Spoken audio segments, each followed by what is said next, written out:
In order to bring the deficit down, we used a good deal of unconventional economic policy measures. We were the first country within the European Union introducing a bank levy. There were the crisis taxes, the formerly mandatory private pension scheme, and so on and so on. However, we've got a convergence program now.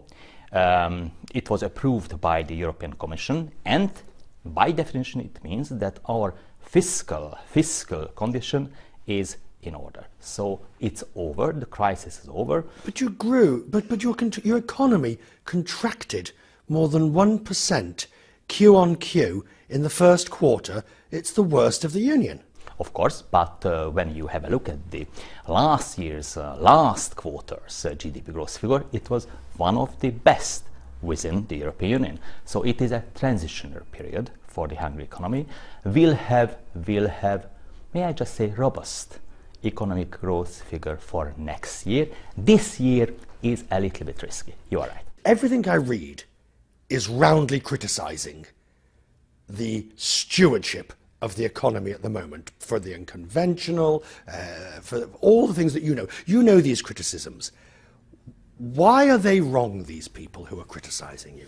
You are absolutely right, Richard. We are heavily criticised against the backdrop of a good deal of unconventional measures, but it is the future. We were forced to be innovative, creative. Too innovative, too creative. The economists say the economy is on the wrong track. To some extent, yes, but we managed to complete a successful fiscal consolidation scheme.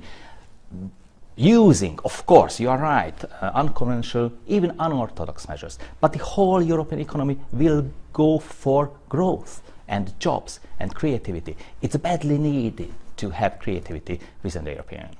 So when people say Hungary is headed for disaster and the economy is headed for the rocks, you would say they are wrong and firmly wrong. Absolutely. It's nonsense. It's nonsense. The Hungarian fairy tale or the Hungarian example will be a successful one in a year's time. Slow growth, high unemployment, a deficit that's being managed only by smoke and mirrors at the moment, increased tax, a flat tax that's lowered the tax base.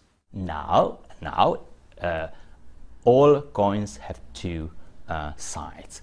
We've got a lowering, decreasing public debt level. We've got a sustainable budget deficit level well below 3% of the GDP, more new jobs in the economy, and of course a transition period for growth. But you are going to have to backtrack on the rules on the central bank. And the sooner you do it, the sooner everybody's going to get off your back. Right. Richard, the Hungarian central bank is 100% independent. Others don't agree with you, Minister.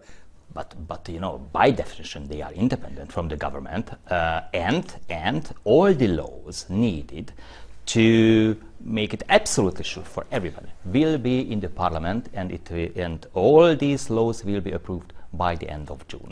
I ask, Minister, where do you see the strengths of the Hungarian economy within the European Union in the future? May I just say that I see the strengths of the whole Central European region will be the next hub for the global business community. Will replace the southern belt of the Eurozone with the Central European region. It will be a very strong region because it will be a region between Europe and Asia, between the States and the European Union.